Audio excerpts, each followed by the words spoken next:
parking woes in Eyemouth, but is it road hogs or a lack of alternatives?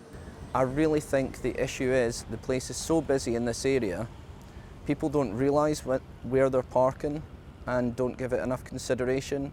They don't realise that people in wheelchairs can't cross the road to get where they need to go. So I don't think it's done in malice, but it really does we need something to make people aware that when they're parking they have to have a little look around and make sure they're not blocking access for people that have wheelchairs and so on. Well, I just stop running more or less round the corner. It goes on quite a lot, and it doesn't work out, because to me the pedestrians is not getting a fair crack of the whip, and then some of the people that drive I often wonder how they pass their test. The problem in Eyemouth is here down near the harbour. Already I've seen examples of drivers parking up on double yellow lines, and some even blocking those essential drop curbs which are important for pedestrians with mobility issues. I've also seen lorries trying to make deliveries to local businesses and blocking the road as a result. And some drivers who've been unable to find parking spaces pulling over temporarily on those double yellow lines but dropping off a passenger before driving away. All of this means there's not enough parking, and if parking restrictions do get stricter and there are tougher penalties, it could be that the businesses here are the ones who will suffer the most. There's no easy solution in sight, but something has to give. I think some investment in the junctions and in a crossing would ease it enormously. I think there's a lot of things need to be taken into account, such as the operation of the businesses as well as the operation of the harbour.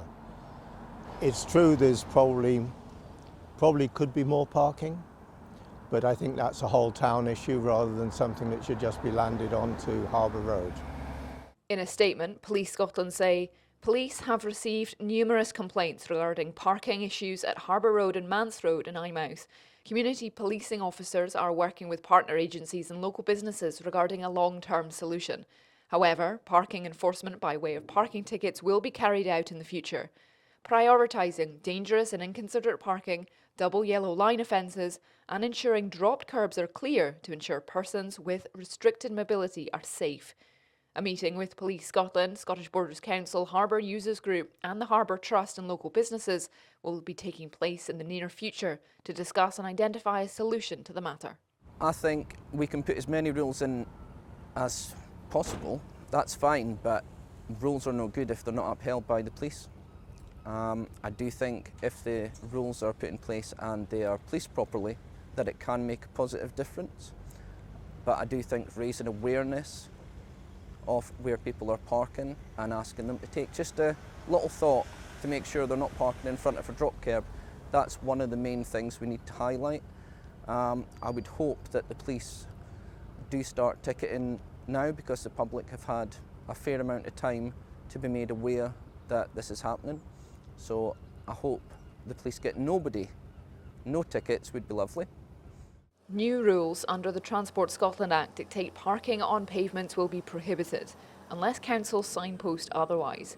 But Eyemouth needs a personalised approach if parking is to be improved. Isla Todd, ITV News, Eyemouth.